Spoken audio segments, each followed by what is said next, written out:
Hi there. Thanks so much for joining us for today's webinar being recorded specifically for the Wisconsin Resource Center for Charter Schools by my organization, which is called Board on Track, and my name is Mike Mazzoni, Board on Track's Director of Leadership and Governance Training. What is Board on Track? Board on Track is an organization that supports hundreds of charter school boards across the country, supports thousands of schools nationwide in their efforts to improve their board so that their board over time develops and can support the organization's drive towards its vision of excellence. This first presentation we're going to give here today is designed to give you an understanding of the founding charter school board. That's why it's titled, Congrats, You're Chartered, but Now What? At Board on Track, we find that many of the boards that we work with, when they're starting out, they don't have a ton of expertise in what a new charter school board ought to be doing. Oftentimes, charter schools are founded by individuals who've never dealt with the board before, or the new leader might be a principal, someone who is an expert in that area, and doesn't have a lot of work with charter school boards. So the goal of this presentation is going to help you understand whether you've got an existing board that's relatively new, or if you're starting out with a founding board from the get-go. We want this presentation to give you an idea of what the ideal governing board structure should look like, what the types of things those boards should be focused on, and then we want you to be able to reflect on, like I said, whether you've got a current board, some things, whether they're structural or systematic, that you should change, and if you're developing your founding board, what that board's going to look like and do right from the beginning. So we're going to go ahead and jump into it. So you're probably wondering, we hear this a lot, your new charter school board, should you really even be focusing on board development right now? You've got so many things going on with finding your facilities, getting your school up and running, getting your enrollment in. You got teachers, parents, staff to worry about. What we like to say, though, is that it is important to get this stuff right from the beginning, because of the rest of your structure of your organization is going to depend on having really strong governance from the top. It takes a long time to develop a great board, so we encourage people to start right from, like I said, right from the get-go. A real emphasis that we put here on Board on Track is that developing a strong board and being a good board and good board member is a little bit like a physical training. It's something that you get better at over time. So the earlier that you start with an intentional focus on getting it right, the better. So it's really important to note that like any organization, charter schools and their board should develop and evolve over time. So what we find is that the organization grows. It's important that the governing board grows and changes alongside with it.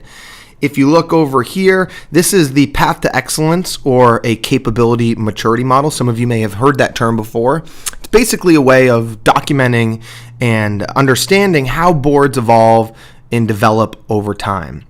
So as you can see here, many founding boards, or even just basic boards that have been around for a long time, they tend to be very reactive. They rely on what we call heroics, or the red cape. So they get by because there's usually a couple champions on the board who are rolling up their sleeves and kicking the ball forward.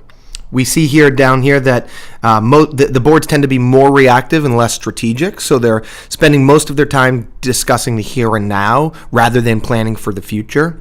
That's totally normal at the beginning, but the goal here is definitely to get to a point where the board is spending most of its time being strategic and less of its time being reactive. Why is this important? Because risk lives in this type of environment down here where the board is very reactive. So our goal is going to help you and your team very methodically develop and improve up this ladder to being an excellent governing board, which has really optimized its ability to achieve its mission. It has sustained outstanding results for the organization. It has really strong, sustainable processes, and has the ability to live into perpetuity. So this is something that we'll refer to often, but again, our goal is to say that regardless of where your board is right now, it's important to kick off with an understanding that the board is going to develop over time. So when we look at what makes a good board and in what areas boards develop over time, The three big areas are what we call the 3 Ps. They are the people, the process, and the performance. When you get those 3 things right, you got a really strong board. When we talk about people, we're talking about getting the right team together. So that is the individual players, having a strong board and a strong CEO partnership, and having an engaged board that holds itself accountable. You've got the process, which is doing things the right way. So it's sustainable board operations, focusing on your meetings that don't last longer than 2 hours, having agendas that are put together very strategically and are tied to goals, planning out your annual board meeting calendar in such a way that you have enough time to actually dive into the really important strategic issues that boards need to deal with. And lastly is the performance, which is focusing on the right work. So here, this is focusing on results, focusing on meeting and exceeding your charter promises. We do this by way of setting some really clear goals that are tied to your charter and really focus on what the board's going to be doing and what your CEO is going to be doing to achieve your charter school's vision of excellence. I'd like to put this quote up here in green that you might have seen before. It says, "Greatness is not a function of circumstance. Greatness, it turns out, is largely a matter of conscious choice and discipline." We put this up here because, like I said a moment ago, that we really see that this board governance work is something that you're not born with talents in this area, but when you stick to it and focus on improving it, just like any other activity, whether it's you hiring a personal trainer, you can actually get better, noticeably better at doing these types of things. And to the extent that they can become a habit, they become more repeatable. So when we talk about the right people and we talk about the right team, like I said, we break this out into having the board CEO partnership and the engaged and accountable board. So when we talk about having a strong board CEO partnership, it's important to know that what does this look like? So when you're getting your board together, or you've got a board and you're trying to strengthen it and really smash it out of the park in the year ahead, really important that you've got this board CEO partnership and you've got it done well. So what does that look like? Well, the partnership is built on mutual trust and respect. That may go without saying, but you would be surprised how many boards assume that without actually having a conversation about what that looks like. So it's important that the board understands its role. There's clarity about how the partnership will deliver outcomes, and there's clear communication. So when we talk about clear communication, it can be communication protocols, who's talking to whom and when, but also things like making sure that there's alignment on strategic priorities, making sure that there's alignment on the mission. We're all charging forward in the same direction, and that there's an open ability for one another to provide constructive feedback to each other. And we'll go into more detail about that. When we talk about an engaged and accountable board, we talk about having an engaged team. So having a board structure in place that allows there to be an engaged team. When we talk about an engaged team, we don't just talk about the individual board members, but we talk about having clear roles and responsibilities for the full board, for officers, for committees, the individual board members, and the staff included in that. You want to make sure that your team is strategically assembled. I want you to pause for a moment and think about your own board, either in existence or what you're planning. And think to yourself, is this board, has this been strategically assembled with the skills, temperament, and time to govern a multi-million-dollar business? Or did this board come about because we found people who were just, volunteers, warm bodies who liked what we were doing and wanted to get on board? It's important to note that that's how a lot of boards are founded. We want to challenge you to think beyond just the convenience of that and think, well, what is really going to be the best for our organization? Because when we say that, often we see some a realization go across people's minds when we say that you are on the board of directors of a multi-million-dollar business or organization. So it's really important. We want to make sure that we're bringing people in strategically so that they're serving a specific purpose on our board. You want to make sure you have clear, measurable accountability for each board member so they understand what their roles and responsibilities are, and others can hold them accountable to those expectations. Succession planning is something that most boards do not get right, but it is absolutely critical. Making sure that you've got the win the lottery plan. So if you're a school leader or a board chair or another leader suddenly is no longer participating in board work, who's going to be able to pick up the pieces of that and move forward? So succession planning is very important in this area. We used to call it the hit by the bus plan, but we've been asked to change that to something more positive, because hitting by the bus is not really a positive thing, so we've changed it to the win the lottery plan. So give some reflection to what would happen to your organization if somebody won the lottery or otherwise was unable to continue doing their work tomorrow. How would the organization respond? All right, so when we talk about process, like I said, we're talking about strategic and efficient meetings that don't last more than 2 hours, and happy to work with boards who we have some boards that we talk to that their board meetings last 4 to 6 hours, and there's usually some very common problems that lead to that when we talk to boards. So if you happen to be one of those boards, feel free to reach out to us, and we're happy to talk about why that is and help you navigate some strategies to speeding up those meetings, making them more effective and efficient. And without jumping ahead, the reason why that is so important is because when you're getting your board together and we talk about succession plans, it's important that we have our really strong contributing board members stay on our team. We don't want them to get burnt out and to leave. So by having meetings that are really focused and strategic allows really great board work to get done in a sustainable way. When we talk about performance, like I said, we're talking about focusing on results, focusing on meeting and exceeding those charter promises that you've now just had approved. We want to remember that the charter is what allows your organization to exist. It is the legal contract between you as the board and your authorizer. So it's really important that you're laser focused on delivering on the promises that you've made there. So we do that by making sure that the board and the CEO are very clear on where they are on their path to excellence, and that they've got articulated and measurable goals that are helping to get the organization closer and closer in that direction. When we have goals established, highly recommend that your team actually goes ahead and takes those goals and make sure that you put them into a dashboard. So if you're a member of Board on Track, you'll note that we've got our goal project mapping software tool, which allows you to input your goals and be able to track them throughout the year. If you don't use something like that, the best way to do it would be to create a chart. And I think I have an example that I can show you. But if you just take a grid and you outline what the goal is, who's responsible for it, what the deliverables are, and what the dates are for the due dates for those things, we then recommend that people actually fire these things up at every one of their board meetings so they can get in alignment with each other on where they're making progress and what needs some more support. Each trustee should understand and complete executable tasks. So no board member should what we like to point out is that no board member should be the red cape, right? We don't want to see boards where there's one person who all of the board responsibility is resting on their heads and their shoulders. We want each trustee to have delegated tasks that then they can go back and accomplish, and like I said, be held accountable to. So talking about getting the team right from the beginning, what is the right size for our charter school board?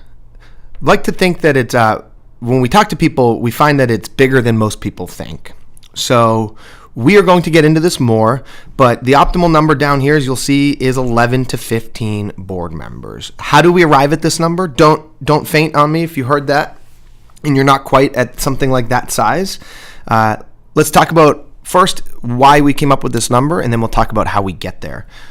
So if you've got 5, we recommend, and we'll get into this more, that a strong governing board needs to have 5 committees. They are the governance committee, finance committee, development or fundraising committee, the academic excellence committee, and the CEO support and evaluation committee. Depending on your board and where it is in its specific journey or your organization, you might even have some additional task forces. I would challenge you on whether those are needed, but it's possible. When you've got all those committees, we recommend having a minimum of 3 people on each committee. Why is this? It's because committees are really where the rubber meets the road when it comes to board work. The committees are going to be the ones who are doing the brunt of the work, and we need to make sure that there's adequate hands on deck, so to speak, available at that committee to get all of that great work done. We find that having 3 people is the minimum size that allows for that great work to be done. And then lastly, going back to that issue about preventing burnout of really good board members, we really recommend that trustees only serve on one committee to the extent that that's possible. Serving on more than one committee can cause that individual to be spread too thin, and we often see that that leads to burnout. So when we talk about that 3 people per committee, at least 5 committees, we get somewhere in the realm of 11 to 15 board members. So how do we do this? Don't be alarmed if you are a founding board or organization that's just opened and you don't have quite that size of a board. This is all part of that methodical process of moving up the path to excellence or capability and maturity model to becoming a more governing, strategic, sustainable board. So at the very minimum, as a founding board, you should have at least 5 board members. Never see anything fewer than 5 board members. 5 to 7 would be okay. At a very minimum, I like to see 7 board members because that is usually the appropriate number to have sufficient diversity and background skills, expertise that's needed to get this organization up and running. As part of your board development plan for the next several years, whether you've an organization that's been around for 5 or 10 years, or if, like we said, you are just got your charter and you're starting off, it's really important to have a plan for the mountaintop in the distance that you're headed for. What is the ideal board structure and composition? Is it 11 to 15? Are we going to stop at 9? Whatever that is, you want to have it identified. And then you want to have a methodical recruitment plan to, like I said before, strategically assemble the team that you want and need. A little recommendation that we make here when we talk about getting up to this number and making these numbers work, one of the best recommendations that I can make for helping your board with the committee work and getting to a minimum of 3 people. It's not a tip that's included in this slide deck, but what I want to point out to you is that lots of boards who do really strong governing work bring in what we call non-voting, non-board member volunteers to serve alongside them on their committees. So what would this look like? This would mean you've got your full roster of full voting board members, but there's nothing usually stopping having somebody who's really passionate about your mission, but for one reason or another either can't or does not want to serve on your board. Think about asking that person to participate on a committee as a non-voting board member. They can participate in all the deliberations. They can take on the workload. The only thing that they cannot do is the actual voting in the board meetings themselves. And that's usually not a problem. So this is a totally underutilized tactic out there that we love to see. So whether you've got a busy parent who loves your mission, whether you've got a local elected official who really is aligned with your mission, maybe a big philanthropist, business leader, who for one reason or another can't or doesn't want to serve on the board as a formal full voting member, and there are lots of reasons why that could be, consider bringing them in as a non-voting volunteer. So when we talk about the types of people that we want on our board, when we talk about bringing in a strategically assembled board, we're going to be talking about 2 things. We're going to be talking about actual skills and experiences and expertise, like those on this slide. And we're going to be talking about some of those more soft skills, the characteristics, behavioral type things that we like to see. So when we talk about here, there's some very obvious ones: finance, education, previous governance experience. These are the types of things we want on our board. So when you're out there recruiting people, you want to be very methodical to say, we need people with these backgrounds and skills. We don't want a board made up of all of these people, and it's important to know what their role is. So for example, with legal, it's highly recommended, critical to have at least one attorney on your board. We highly recommend that. It's important to note that attorney is not the legal counsel for the board or for the organization. Rather, that person, the benefit of having that person on there is because their legal training and expertise gives them a different way of thinking about things. They can also be very valuable when it comes to things such as raising red flags about when it's appropriate and needed to go out and reach out to outside counsel. So having that person on there is very important. Financial, facilities, people who have experience with real estate acquisitions and construction. We like to point out that with education, it's really important that you have somebody on your board, potentially even multiple people, who come from an academic background and really understand the intricacies of learning, different learning styles, pedagogy, what the types of reporting and data looks like related to this. Like to point out, though, that you do not want to have a board made up totally of educators. Why is this? The beauty of the board governance system that we have for our nonprofit boards and charter school boards is that you have lay people who are able to bring in different perspectives and partner with somebody with the academic experience that's on the CEO's side. Really, the value is having people with different inputs and perspectives running the board itself. And then previous governance experience, like I said, is one of these areas that typically people do not recruit for, and they don't ask, have you served on a board before, that type of thing. So like I said, we want those skill sets, but we're not going to stop there. We really want a totally well-rounded board. So that includes not just professional expertise, but some of these soft skills as well as diversity considerations. So some soft skills that people don't often think about. An entrepreneurial mindset. Your organization is inherently entrepreneurial. Somebody had the brilliant idea to pull a school out of the sky and actually create it. So having somebody who has that kind of entrepreneurial spirit is really important. Things like having a sense of humor. Serving on a charter school board is one of these rare areas where you actually get to select who your coworkers are going to be. So having somebody with a sense of humor, someone who has passion and alignment for your mission. Time is really important. Make sure that they actually have the time to dedicate to the workload that's going to be required. Like I said, with diversity considerations, you want your board members to reflect, your membership that is, to reflect the wider tax base that is supporting the organization, as well as the population that they're serving. So you want to think about what kind of students are attending our school, what neighborhoods are we serving, and like I said, the community as a whole, the broader tax base. You want this, the board to sufficiently reflect all of these different things. So consider things like ethnicity, gender, age, geography of where they're living and or where they're from, socio and economic status as well. Question we always get is, what about the role of stakeholders on the board? So when we talk about stakeholders, we talk about parents, teachers, students. There might be some others. The key here is to proceed with caution. Why do I say that? I say that because the key to effective governance is a certain degree or level of objectivity.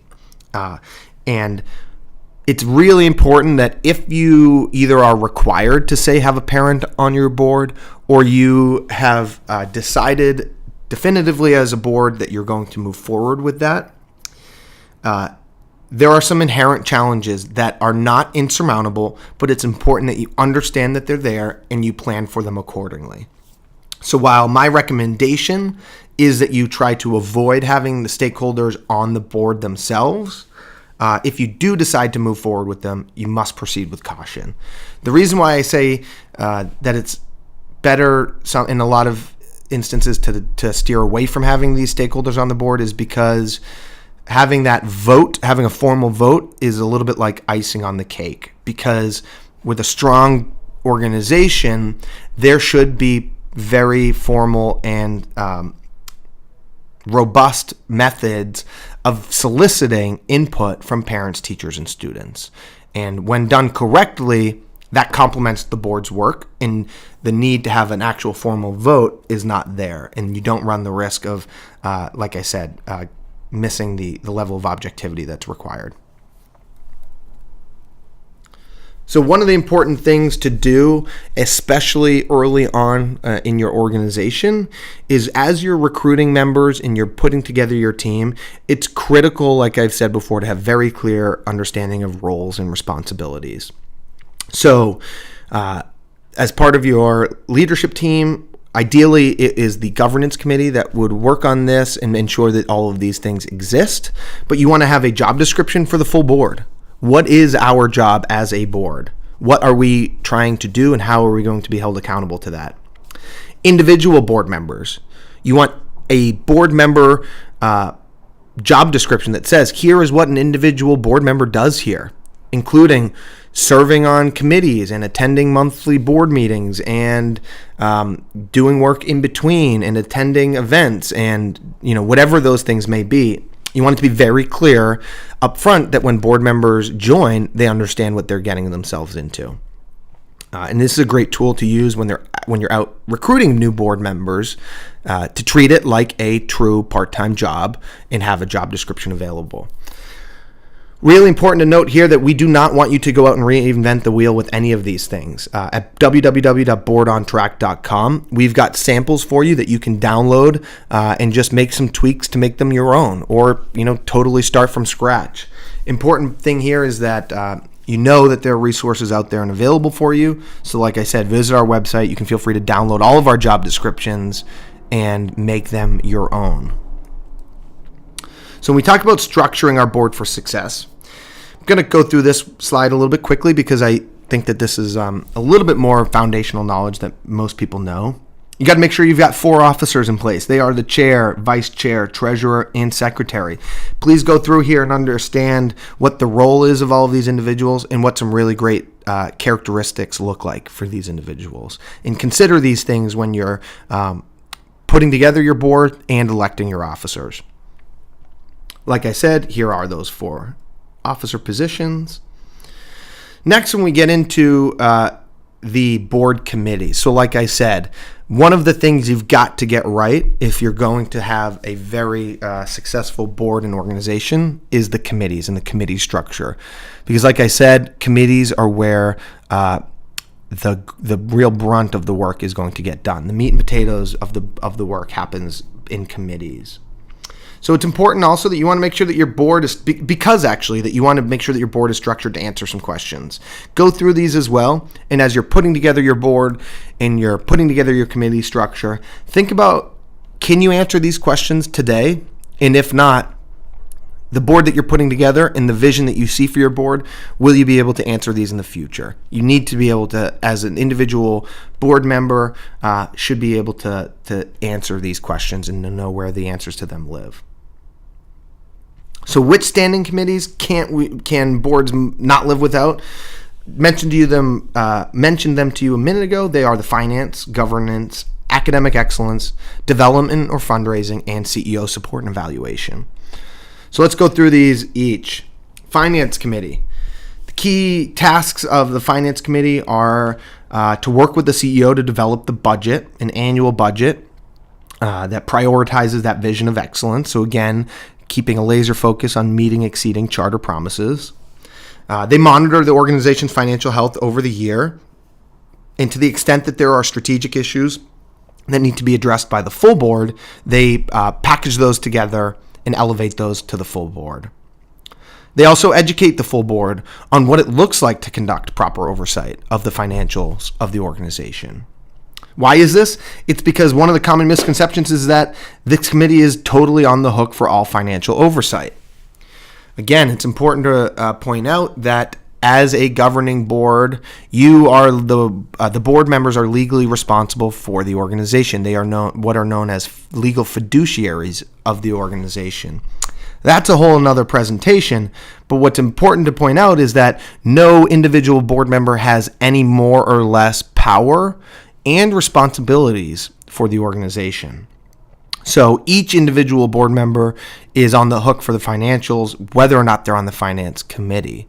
So it's important to see the finance committee, if it's typically chaired by the treasurer, typically is somebody who has financial expertise, is an accountant, CPA, financial planner, a bookkeeper, whatever it is, who has an understanding of proper financial oversight. It's important for that person in the committee to support their fellow board members in understanding what it is that they need to pay attention to and when. So it is a common misconception that we've got a great finance committee, so I don't even have to think about the budget. That's not true. It's important for every board member to have an understanding of what the financial health is looking like. Moving over to the governance committee. Key task here is to take care of the overall health of the board. So what does that mean? It means board education, conducting an annual self-evaluation, running the board retreats, making sure that those job descriptions we were just talking about are updated annually. Things that indicate the health of the organization itself, finding, recruiting, and nominating, orienting board members. They're going to be the committee that's responsible primarily for deciding what type of board members we need and determining the plan to recruit them. Also, the succession planning we talked about, the win the lottery plan, also something that would fall into the bucket here of the governance committee, again, because it's designed to improving the internal functions and sustainability of the board. Common misconception here is that this committee somehow writes all of the policies. That's not true. It's also more than just being a nominating committee, which is what we hear often. Again, it's the broader overall health of the organization and the board. Key tasks here of the Academic Excellence Committee, very similar, as you'll see, to the finance committee, and we'll see that in a second. So they are going to, just like the finance committee develops the annual budget with the CEO, the Academic Excellence Committee is going to develop organizational goals and priorities for achieving the vision of academic excellence. This should be something that's clearly defined. What is our vision of excellence? These things, again, are going to be pulled or directly related to the charter promises themselves. Similarly, it's the responsibility of the Academic Excellence Committee to educate the full board as to what proper oversight of the academics looks like. We hear that oftentimes from, say, somebody without educational backgrounds. They ask, we get these test scores in, but, how do I really know what I'm looking for? And what are the red flags and things like that? You really rely on the Academic Excellence Committee, hopefully that's chaired or staffed with some real people with robust backgrounds and skills in this area to help educate the rest of the board. Important to note, like I said before, that you do not want this Academic Excellence Committee to be staffed up entirely of educators. Again, having that diversity of opinion and background is really critical. So 1 or 2 would be ideal, and then you want to round it out with other board members.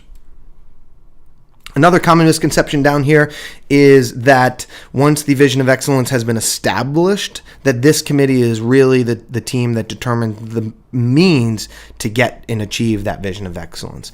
This is something that we'll save for a different presentation. This gets to what we call the governance management line in what the role is of the board versus what the role is of the CEO and his or her team. This is one of those areas where there's really good overlap here.